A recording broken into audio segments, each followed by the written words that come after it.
নমস্কাৰ স্বাগতম জনাইছো আপোনালোক সকলোকে মোৰ চেনেললৈ আৰু এই ভিডিঅ'লৈ আপোনালোক সকলোকে মোষ্ট ওয়েলকাম আজি এই ভিডিঅ'ৰ জৰিয়তে মিথুন ৰাশিৰ জাতক জাতিকাৰ 2026 বৰ্ষৰ জুন মাহৰ পৰা অক্টোবৰ মাহলৈ কি মহা পৰিৱৰ্তন হ'ব তেওঁলোকৰ জীৱনত এই সময়ছোৱাত কি মহা পৰিৱৰ্তন হ'ব সেই বিষয়ে মই এই ভিডিঅ'টোত বৰ্ণনা কৰিবলৈ ওলাইছো মই এই ভিডিঅ'টোৰ টাইটেলতে পৰিৱৰ্তনৰ হলনি মহা পৰিৱৰ্তন শব্দটো ব্যৱহাৰ কৰিছো কিয়নো এই সময়ছোৱা হৈছে আমাৰ সকলোৰে জীৱনৰ বাবে এক মহা পৰিৱৰ্তনৰ সময়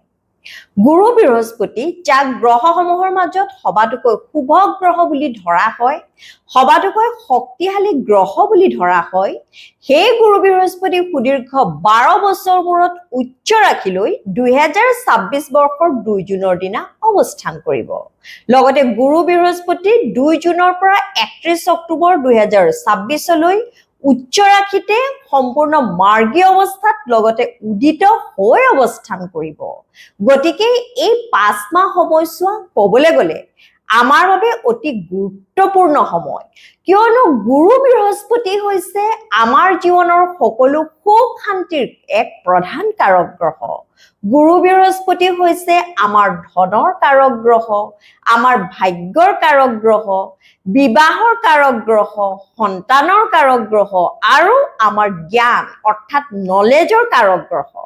গতিকে গুৰু বৃহস্পতিৰ উচ্চ ৰাশিত অৱস্থানৰ ফলত আমি সকলোৱে প্ৰত্যেক ৰাশিৰ ব্যক্তিয়ে জীৱনত কিবা নহয় কিবা দিশত উপকৃত হ'বলৈ সক্ষম হ'ব আজিৰ ভিডিঅ'টোৰ জৰিয়তে মিথুন ৰাশিৰ জাতক জাতিকাই এই 5 মাহ সময়ছোৱাত অৰ্থাৎ 2026 বৰ্ষৰ 2 জুনৰ পৰা 31 অক্টোবৰ এই 5 মাহ সময়ছোৱাত কি দিশত জীৱনত কি ক্ষেত্ৰত গুৰুৰ দ্বাৰা আশীৰ্বাদ লাভ কৰিবলৈ সক্ষম হ'ব আজিৰ ভিডিঅ'টোত মই সেই বিষয়ে বৰ্ণনা কৰিবলৈ ওলাইছো যিসকল জাতক জাতিকাৰ চন্দ্ৰ ৰাশি মিথুন তেওঁলোকৰ বাবে আজিৰ ভিডিঅ'টো প্ৰস্তুত কৰা হৈছে তেন্তে আহক এতিয়া মূল বিষয়বস্তুটোলৈ যাওঁ মিথুন ৰাশিৰ বাবে মই এই সংখ্যাটো ব্যৱহাৰ কৰিছো কিয়নো মিথুন ৰাশি হৈছে 3 নম্বৰ ৰাশি এই পুষ্টিখনত যে দেখিছে 1 2 3 4 এয়া হৈছে ৰাশিৰ সংখ্যা আৰু এই ঘৰবোৰ যে দেখিছে 1 2 3 4 তেনেকৈ ইয়াৰ পৰা আৰম্ভ কৰি ইয়ালৈকে এন্টি ক্লকৱাইজ ডিৰেকশ্যনত সম্পূৰ্ণ 12টা ঘৰ আছে যেহেতু আমাৰ পুষ্টিত 12টা ভাৱ আছে এতিয়া আহক মূল কথালৈ যাওঁ গুৰু বৃহস্পতি মিথুন ৰাশিৰ জাতক জাতিকাৰ আপোনালোকৰ পুষ্টিৰ দ্বিতীয় ভাৱত 2026 বৰ্ষৰ 2 জুনৰ দিনা উদিত হৈ সম্পূৰ্ণ মাৰ্গী অৱস্থাত অৱস্থান কৰিব সৰ্বপ্ৰথমে চাওঁ আহক গুৰু বৃহস্পতি আপোনাৰ পুষ্টিৰ কোন ভাৱৰ কাৰক গ্ৰহ গুৰু বৃহস্পতি হৈছে আপোনাৰ পুষ্টিৰ সপ্তম ভাৱৰ লগতে আপোনাৰ পুষ্টিৰ দশম ভাৱৰ অধিকাৰী গ্ৰহ আপোনাৰ পুষ্টিৰ সপ্তম ভাৱ হৈছে পাৰ্টনাৰশ্বিপৰ ভাৱ লগতে আপোনাৰ বেপাৰ বাণিজ্যৰ বিষয়ও অৰ্থাৎ আপোনালোকে যদি বেপাৰ বাণিজ্য কৰে সেই বিষয়ও আপোনাৰ পুষ্টিৰ সপ্তম ভাৱৰ জৰিয়তে আমি অধ্যয়ন কৰো লগতে আপোনাৰ বিবাহৰ ভাৱকো সপ্তম ভাৱৰ জৰিয়তে আমি অধ্যয়ন কৰো লগতে আপোনাৰ পুষ্টিৰ দশম ভাৱ হৈছে আপোনাৰ বৃত্তি বা প্ৰফেশনৰ ভাৱ অৰ্থাৎ ক'বলৈ গ'লে এই সময়ছোৱাত গুৰু এই ভাৱ কেইটাত এই হাউসেস গিটাত অত্যন্ত শক্তিশালী হৈ পৰিব অৰ্থাৎ এই সময়ছোৱাত আপোনালোকে নিজৰ বৃত্তিৰ জৰিয়তে গুৰুৰ দ্বাৰা উপকৃত হ'বলৈ বৃত্তিৰ ক্ষেত্ৰত গুৰুৰ পৰা আশীৰ্বাদ লাভ কৰিবলৈ সক্ষম হ'ব লগতে আপোনাৰ পুষ্টিৰ দ্বিতীয় ভাৱটো হৈছে যেহেতু গুৰু আহি আপোনাৰ পুষ্টিৰ দ্বিতীয় ভাৱত অৱস্থান কৰিব আপোনাৰ পুষ্টিৰ দ্বিতীয় ভাৱটো হৈছে আপোনাৰ ধনৰ ভাৱ গতিকে নিঃসন্দেহে এই সময়ছোৱাত আপোনালোকৰ নিজৰ বৃত্তিৰ জৰিয়তে আপুনি চাকৰিয়ে কৰক বা বেপাৰ বাণিজ্যই কৰক যি কৰ্মই নকৰক কিয় এই সময়ছোৱাত আপোনালোকৰ নিজৰ কেৰিয়াৰৰ জৰিয়তে হাতলৈ যথেষ্ট টকা পইচা হ'ব ধনৰ আগমন হ'ব লগতে আপোনাৰ পুষ্টিৰ দ্বিতীয় ভাৱটো হৈছে আপোনাৰ বাণীসমূহৰ ভাৱ অৰ্থাৎ কমিউনিকেশ্যন স্কিলৰ ভাৱ এই সময়ছোৱাত যিসকল মিথুন ৰাশিৰ জাতক জাতিকাই কমিউনিকেশ্যন স্কিলৰ লগত ৰিলেটেড জবছ বা বিজনেছ কৰে যিসকলে এই সময়ছোৱাত শিক্ষকতা বৃত্তিৰ লগত জড়িত হৈ আছে বা যিসকলৰ কনসালটেন্সি আছে বা যিসকলে পাব্লিক ৰিলেটেড জবছৰ লগত জড়িত হৈ আছে বা যিসকলে সেলছ বা মাৰ্কেটিংৰ কাম কৰে তেওঁলোকে নিজা নিজা ক্ষেত্ৰত এই সময়ছোৱাত যথেষ্ট উন্নতি কৰিবলৈ সক্ষম হ'ব লগতে আপোনাৰ কুষ্টিৰ দ্বিতীয় ভাৱটো হৈছে আপোনাৰ ফেমিলিৰ ভাৱ আপোনাৰ পৰিয়ালৰ ভাৱ যিসকল মিথুন ৰাশিৰ জাতক জাতিকা বিবাহিত এই সময়ছোৱাত আপোনালোকৰ নিজৰ ফেমিলি প্লেনিঙৰ বাবে যথেষ্ট শুভ সময় বুলি ক'ব পাৰি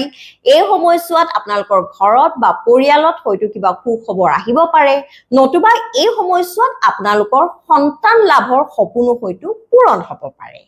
গতিকে গুৰু বৃহস্পতিয়ে আপোনাৰ কুষ্টিৰ দ্বিতীয় ভাৱত অৱস্থান কৰাৰ ফলত আপুনি এইকেইটা বিষয়ত গুৰুৰ জৰিয়তে যথেষ্ট উপকৃত হ'বলৈ সক্ষম হ'ব গুৰুটো আপোনাৰ কুষ্টিৰ দ্বিতীয় ভাৱত বহিব সেয়াটো মই অলৰেডি ডিসকাস কৰিলোৱেই কিন্তু এতিয়া আহক চাওঁ গুৰুৰ দৃষ্টি ক'ত ক'ত পৰিব কিয়নো গুৰুৰ দৃষ্টি য'ত পৰিব তাত অমৃতৰ সৃষ্টি হোৱা বুলি ক'ব পাৰি গুৰুৰ তিনিটা দৃষ্টি আছে সেয়া হৈছে পঞ্চম সপ্তম আৰু নৱম গুৰুৰ পঞ্চম দৃষ্টি পৰিব আপোনাৰ কুষ্টিৰ 1 2 3 4 5 ষষ্ঠ ভাৱত গুৰুৰ সপ্তম দৃষ্টি পৰিব আপোনাৰ কুষ্টিৰ অষ্টম ভাৱত আৰু গুৰুৰ নৱম দৃষ্টি পৰিব আপোনাৰ কুষ্টিৰ দশম ভাৱত লগতে নিজা ৰাশিৰ ওপৰতো আপোনাৰ কুষ্টিৰ ষষ্ঠ ভাৱ হৈছে ৰোগ ৰিপু ঋণৰ ভাৱ গতিকে সৰ্বপ্ৰথমে এই সময়ছোৱাত আপোনালোকৰ স্বাস্থ্য পাতি যথেষ্ট উন্নতি হ'ব অৰ্থাৎ আপোনালোকে ইমান দিনে যদি কিবা অসুখত ভুগি আছিল সেই অসুখৰ পৰা আপোনালোকে আৰোগ্য লাভ কৰিবলৈ সক্ষম হ'ব কিন্তু এই সময়ছোৱাত হয়তো আপোনালোকৰ অবেসিটি অৰ্থাৎ মেদবহুলতাৰ হয়তো আপোনালোকে সমস্যাত পৰিব পাৰে গতিকে আপোনালোকে দৈনিক শাৰীৰিক পৰিশ্ৰম কৰিব yoga meditation physical exercise regular কৰিব লগতে আপোনাৰ কুষ্টিৰ ষষ্ঠ ভাৱ হৈছে আপোনাৰ শত্ৰুৰ ভাৱ বুলি কোৱা হয় গতিকে এই সময়ছোৱাত আপোনালোকৰ শত্ৰু বাঢ়িব যদিও এই সময়ছোৱাত আপোনালোকে নিজৰ শত্ৰুক দমন কৰিব পাৰিব শত্ৰুৰ ওপৰত আপোনালোকৰ বিজয় হ'ব যিহেতু আপোনাৰ কুষ্টিৰ ষষ্ঠ ভাৱটো হৈছে আপোনাৰ ঋণৰ ভাৱ বুলিও কোৱা হয় গতিকে পূৰ্বতে যদি আপোনালোকে কাৰোবাৰ পৰা ঋণ লৈছিল এই সময়ছোৱাত আপোনালোকে ঋণ পৰিশোধ কৰিবলৈ সক্ষম হ'ব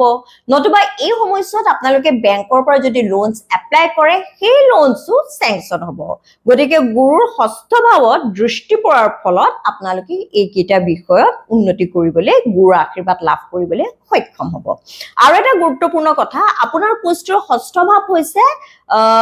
আপোনাৰ যেহেতু শত্ৰুৰ ভাবো হয় আপোনাৰ লগত প্ৰতিযোগীসকলৰ ভাবো হয় গতিকে এই সময়ছোৱাত জুন মাহৰ পৰা অক্টোবৰ মাহলৈকে যিসকল শিক্ষাৰ্থীয়ে যিসকল মিথুন ৰাশিৰ শিক্ষাৰ্থীয়ে কিবা প্ৰতিযোগিতামূলক পৰীক্ষাত অৱতীৰ্ণ হয় সেয়া চাকৰিৰ বাবেও হ'ব পাৰে বা উচ্চ শিক্ষা লাভ কৰিবৰ বাবে কোনোবা শিক্ষানুষ্ঠানত কোনোবা ভাল শিক্ষানুষ্ঠানত এডমিশন লাভৰ বাবেও হ'ব পাৰে এই ক্ষেত্ৰত কিন্তু তেওঁলোকে যথেষ্ট ভাল ফলাফল দেখুৱাবলৈ সক্ষম হ'ব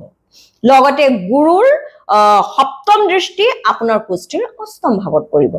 আপোনাৰ কুষ্টিৰ অষ্টম ভাৱটো হৈছে কোনো বিষয়ৰ ওপৰত গভীৰভাৱে অধ্যয়ন কৰা জ্ঞান লাভ কৰাৰ ভাৱ গতিকে এই সময়ছোৱাত আপোনালোকে কোনোবা বিষয়ৰ ওপৰত দকৈ যদি অধ্যয়ন কৰিব বিচাৰে গৱেষণা কৰিব বিচাৰে ডিপলি ষ্টাডি আৰু ৰিচাৰ্চ যদি কৰিব বিচাৰে তেন্তে এই সময়ছোৱাত যথেষ্ট ভাল ফলাফল পাবলৈ সক্ষম হ'ব লগতে আপোনাৰ কুষ্টিৰ অষ্টম ভাৱৰ জৰিয়তে আমি অকাল ষ্টাডি অৰ্থাৎ গুপ্তবিদ্যাৰ বিষয়ও অধ্যয়ন কৰোঁ এই সময়ছোৱাত হয়তো আপোনালোকৰ জ্যোতিষ শাস্ত্ৰ নিউমেৰলজি টেৰট বাস্তু ইত্যাদিৰ ওপৰত হয়তো যথেষ্ট আকৰ্ষিত হ'ব পাৰে আপোনালোক নতুবা এই সময়ছোৱাত আপোনালোকে এই বিষয়ৰ ওপৰত হয়তো জ্ঞান লাভ কৰিবলৈ চেষ্টা কৰিব পাৰে নতুবা এই সময়ছোৱাত আপোনালোকে এনেকুৱা ফিল্ডত জড়িত থকা লোকৰ হয়তো সংস্পৰ্শলৈ আহি জীৱনত অধিক উপকৃত হ'ব পাৰে লগতে আপোনাৰ কুষ্টিৰ অষ্টম ভাৱটো হৈছে জীৱনত হঠাতে কিবা লাভ কৰা বা হেৰুৱাৰ ভাৱ এই সময়ছোৱাত হঠাতে আপোনালোকৰ জীৱনত হয়তো নতুন সম্পত্তিৰ আগমন হ'ব পাৰে হয়তো এই সময়ছোৱাত আপোনালোকে উত্তৰাধিকাৰী সূত্ৰে কিবা সম্পত্তি লাভ কৰিব পাৰে লগতে আপোনাৰ কুষ্টিৰ অষ্টম ভাৱৰ জৰিয়তে আপোনাৰ শহুৰৰ ঘৰৰ বিষয়ে আমি অধ্যয়ন কৰোঁ যেহেতু গুৰুৰ দৃষ্টি আপোনাৰ কুষ্টিৰ অষ্টম ভাৱত পৰিব গতিকে যিসকল মিথুন ৰাশিৰ জাতক জাতিকা বিবাহিত